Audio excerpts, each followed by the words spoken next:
Assalamualaikum warahmatullahi wabarakatuh.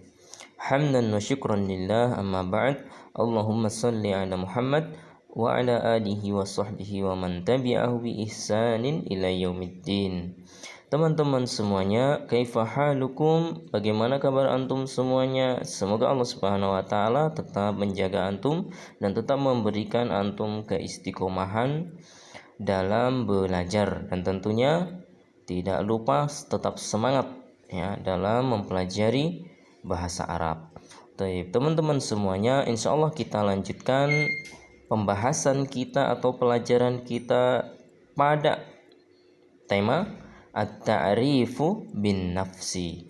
Jadi masih di pelajaran 1 tentang perkenalan diri sendiri, yang mana kita memperkenalkan diri sendiri dengan menggunakan bahasa Arab dan menggunakan kalimat atau ungkapan-ungkapan sederhana.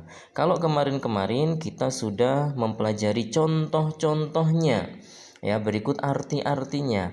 Nah, sekarang teman-teman semuanya kita masuk di halaman 8. Di halaman 8 dan insya Allah dilanjut dengan halaman 9. Teman-teman semuanya, coba kita lihat di halaman 8. Kita masuk cara menggunakan atau menggabungkan satu kata dengan kata lain. Nah, di sini sudah ditulis di halaman 8 at-tarakibu, yang artinya adalah susunan-susunan, atau maksudnya di sini adalah cara menyusun kalimat-kalimat sederhana atau kata dengan kata disusun dan berubah menjadi sebuah kalimat yang sempurna. Teman-teman semuanya yang kami cintai karena Allah Subhanahu wa taala, di pelajaran kali ini kita membahas 3 poin. Ya, di halaman 8 ada ismul isyarah. Kemudian di halaman 9 atau yang kedua ada ismul alam. Kemudian yang ketiga ada al-ismul mufradu. Nah, teman-teman semuanya, 3 materi ini yang akan kita pelajari. Yang pertama, ismul isyarati atau isim isyarah. Apa itu isim isyarah? Kita lihat pengertiannya di atas sini, ya. Isim isyarah adalah kata tunjuk. Ya, kata tunjuk. Ini dan itu. Di antara yang termasuk isim isyarah adalah sebagai berikut. Nah, di sini teman-teman sudah melihat tabel. Tabel ini memiliki 4 kolom. Ya, ada 4 kolom. 1 berisi bentuk. Atau bentuknya itu apa sih? Ya, bentuk dari isim isyarahnya itu apa? Apakah dia bentuknya 1 orang, untuk 2 orang, atau untuk 3 orang, atau lebih? Kemudian setelah itu ada kolom muzakkar dan muannas. Apa maksudnya? Muzakkar itu untuk laki-laki. Jadi isim isyarah untuk laki-laki itu yang ini yang dipakai untuk menyebutkan nama laki-laki, untuk menyebutkan barang yang tidak memiliki sifat perempuan.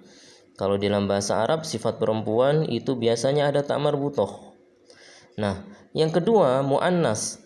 Ini isim isyarah semuanya yang dipakai untuk menunjukkan dan dipakai untuk perempuan. Jadi nggak boleh sama. Contoh di sini ada haza, ini nggak boleh dipakai untuk perempuan. Di sini ada hazihi, nggak boleh dipakai untuk muzakkar. Haza untuk laki-laki, zalika untuk laki-laki, hazani dan seterusnya untuk laki-laki. Artinya apa? Isim isyarah yang ada di sini. Pertama, ya, haza dan hazihi. Haza dan hazihi artinya adalah ini dan untuk satu barang atau 1 orang yang digunakan untuk jarak dekat, jadi nggak jauh. Ini kan itu untuk jarak dekat, betul tidak? Nah, jadi di sini hazihi dan haza itu digunakan untuk jarak dekat dan untuk 1 orang saja. Nggak boleh 2 orang atau lebih. Yang kedua, zalika dan tilka. Kalau hazihi, haza itu ini, maka tilka dan zalika artinya itu. Artinya jarak jauh.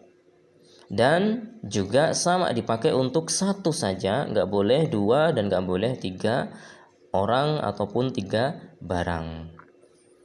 Nah, nanti insya Allah di situ akan disebutkan contoh-contohnya. Teman-teman semuanya, yang akan kita pelajari kali ini adalah yang ini saja.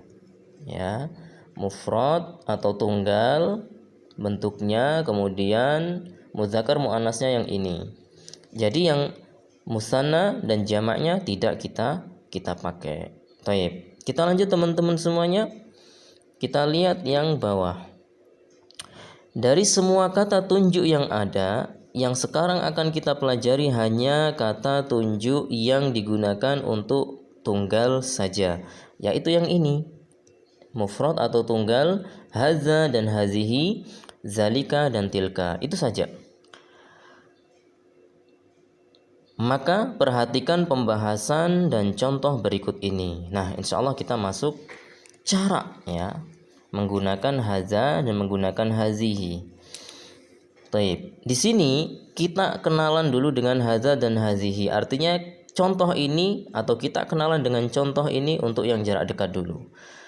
Kata tunjuk haza digunakan untuk menunjuk benda-benda atau orang muzakkar, yaitu artinya laki-laki.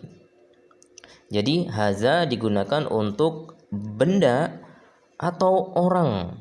Jadi ada 2, benda atau orang bisa dipakai ya atau menggunakan haza. Dan untuk muzakkar saja, untuk laki-laki. Sementara kata tunjuk hazihi digunakan untuk menunjuk benda ataupun orang yang mana diperuntukkan muannas, yaitu untuk perempuan. Contoh sekarang kita lihat di sini ada contoh. Nah, teman-teman semuanya, kita lihat contohnya. Tadi yang haza, ya di sini juga haza.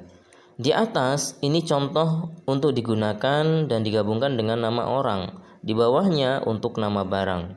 Hazihi pun sama. Ini di atas nama orang dan di sini nama barang. Kita lihat. Haza artinya ini. Ya kan di sini. Ahmadu, Ahmad. Haza Ahmadu. Ini Ahmad. Yang barang sekarang. Haza ini kursiyun, kursi. Haza kursiyun, ini kursi. Kemudian yang muannas, hazihi Fatimatu. Hazihi ini Fatimatu, Fatimah. Hazihi mindadatun. Hazihi juga ini artinya, tapi untuk barang. Ya, maksudnya ketika bergabung dengan barang. Mindadatun yaitu meja. Hazihi mindadatun, ini meja. Kita lihat semuanya baik menggunakan nama orang atau kata orang yang ditunjuk atau barang yang ditunjuk, isim isyarahnya tetap sama. Iya kan? Tapi yang beda adalah hazihi dan haza. Kapan dia dipakai? Ternyata di sini kita bisa lihat haza untuk laki-laki, haza juga untuk barang yang sifatnya tidak untuk perempuan. Bagaimana mengetahui barang itu laki-laki atau perempuan? Dilihat dari ada huruf tak marbutoh di akhir enggak? Ya. Kalau enggak ada berarti itu muzakkar. Kalau ada tak marbutoh seperti ini berarti itu muannas. Ya, semoga bisa dipahami ya teman-teman semuanya. Baik, kita lanjut sekarang untuk yang kata tunjuk jarak jauh.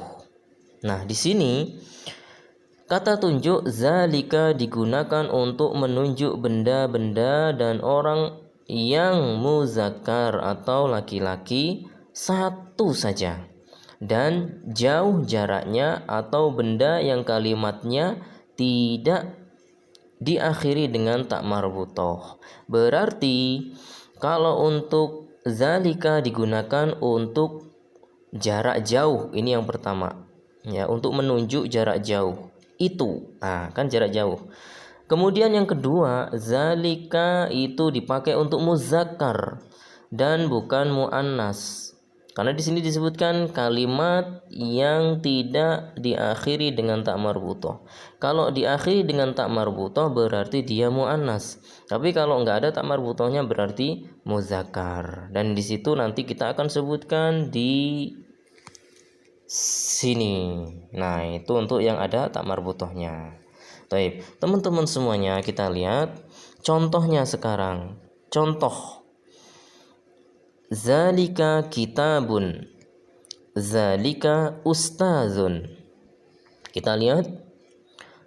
Zalika artinya itu, kitabun sebuah buku. Ini untuk barang. Buku barang.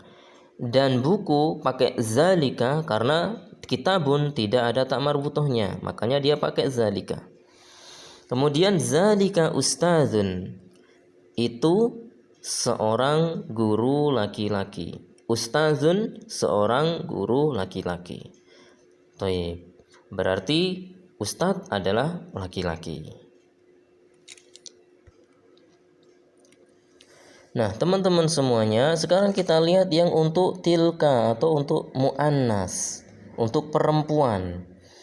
Kata tilka digunakan untuk menunjuk benda-benda atau orang yang muannas, yaitu perempuan dan satu saja jumlahnya dan jauh jaraknya, atau menunjuk benda tunggal, benda yang satu saja yang kalimatnya diakhiri dengan tak marbutoh atau benda jamak misalnya. Benda jamak apa? Insya Allah nanti kita pelajari di akhir. Sekarang fokusnya ke sini dulu ya. Jadi benda yang ada atau kosakata bahasa Arab kalau ada tak marbutohnya dan itu berkaitan dengan benda atau semisalnya, maka dia adalah muannas atau untuk perempuan dan pakainya isim isyarahnya adalah tilka, bukan zalika. Contoh, tilka sabburatun. Tilka tilmizatun. Tilka sabburatun itu sebuah papan tulis. Papan tulis ada tak marbutohnya, berarti dia muannas. Tilka tilmizatun itu seorang murid perempuan. Tilmizatun murid perempuan. Kalau murid laki-laki tilmizun. Baik.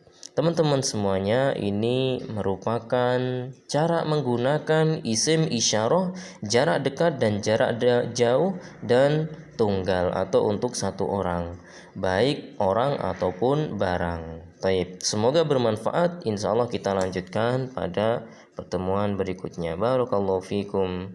Assalamualaikum warahmatullahi wabarakatuh.